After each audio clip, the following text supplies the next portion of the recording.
Hey, everybody, welcome back to Poem Peeps. We are very excited today. We have a brand new feature on this show that we're introducing. We are doing Rapid Fire Journal Club. So, this is going to be quick 5 to 10 minute episodes along with an infographic describing the results and significance of some key trials, both in pulmonary and critical care. But we're going to start in the pulmonary realm because I think there is not a lot of discussion of the landmark pulmonary trials. And these are things that we think everybody should know about who's interested in pulmonary, and we will dive into critical care medicine as well. Christina, I'm really excited for this new feature. First, I'm so excited as well. And I'm just focusing on a kind of a 5 to 10 minute small bite of information that hopefully will stay with listeners. And I think it's a really cool concept. And again, excited to get started with some pulmonary topics today. And we're going to be discussing the National Lung Screening Trial that was featured in the New England Journal of Medicine a few years ago that we'll be going over. So, first, why don't you take us through the background of this? Yeah, absolutely. This trial came out in 2011, the National Lung Cancer Screening Trial. And at that time, it was known that lung cancer was a high source of morbidity and mortality. It was also known that there were some screening techniques like chest x ray or using sputum samples or biomarkers, but those different techniques had yet to show a positive benefit. So it wasn't clear who should be screened. There was also advances in CT technology then that allowed to have CAT scans, but with reduced radiation exposure. So this opened the door for more systematic screening using CTs. And so this study was looking at CTs versus X-ray for lung cancer screening. Awesome, Surf. And I know listeners are wanting to hear more about the study design and any kind of key points that you want to share from that. Absolutely. This is a multi-center randomized trial. They are looking at primary outcome of lung cancer associated mortality. The patients that are included, and this is very key because it is a high risk cohort. So, a cohort that they think is going to benefit from screening like this, and it helps define our inclusion criteria going forward. Are patients age 55 to 74. They've had at least a 30 pack year smoking history, and if they have to still be smoking, or if they're a former smoker, they've quit within the last 15 years. So this is a pretty high risk group for lung cancer, pretty heavy smokers and still actively smoking or with a close history within the last 15 years. They excluded patients who had lung cancer history, had symptoms that could be attributed to lung cancer, like unexplained weight loss, or had a recent CT for another cause. And it's a huge study. So that 53,000 patients that are enrolled and randomized into these different interventions, which is screening with a CT scan using a defined protocol and radiologists who are trained to interpret these scans. And the control group is screening with chest x rays. And they get annual screenings for 3 years. And then the groups are followed for another 3.5 years without screening in this initial design of the study.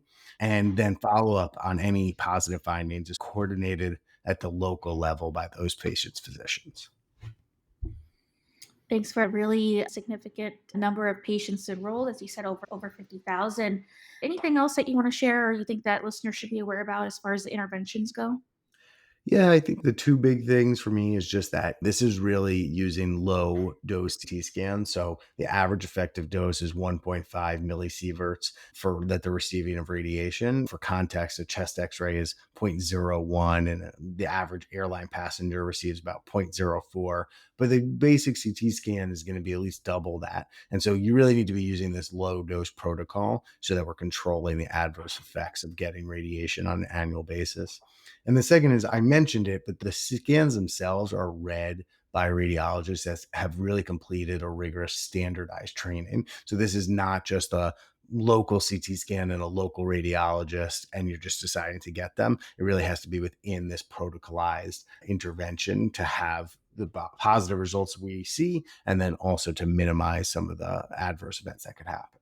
For bringing back the millisievert. It's been a Yeah. while since been Yeah, a while since throwback to I your had to remember that. radiation, right, we're a throwback to your radiation safety training. For sure. Great. I know everyone's going to be wanting to know what are the outcomes of this trial, both clinical outcomes and any outcomes related to safety measures. Yeah, absolutely. So just raw looking at the outcomes, there are first of all higher rates of positive screening with CT scans than with chest X-ray, which I don't think surprises anyone. 39.1% versus 16%. A big thing to know about, and we'll dive into it with the takeaway points, but over 90% of the positive initial screening tests had a follow up evaluation. And the vast majority of these are negative, right? So most of the stuff is false positive results. It's a small nodule that ends up being nothing. So 96% in the CT group, 94% in the chest x ray group. When they look at lung cancers, they also see that the CAT scans increase the detection of lung cancers, not just of positive screening findings. So that shows that there's a little bit of proof of principle. You are finding more lung cancers. The relative risk of being diagnosed with lung cancer was 1.13 with a positive confidence interval.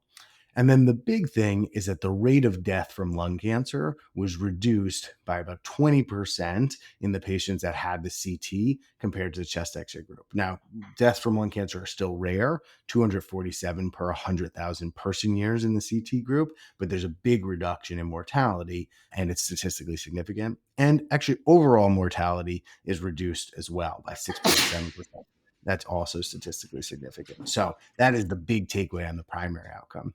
And then in terms of safety, no significant adverse effects from the screening itself at all. There were some complications from diagnostic procedures that happened after the screening. Say you needed a biopsy of a nodule, but there were no difference between the groups. And actually, those were pretty rare, 1.4% for CAT scans versus 1.6% for chest X-ray screening groups. So really pretty safe to have the scan and then the diagnostic workup afterwards. Awesome, Verve. And then we like to end everything with takeaways. So, what are your major takeaways from this study? Yeah, I love this study. This is huge, a huge number of patients. It's very practical. It's people that we want to be helping out. So, the big takeaways I have is that lung cancer screening does reduce lung cancer related mortality in a high risk patient cohort. So, this is a patient cohort that we defined earlier that really has a high risk of getting lung cancer or relative risk.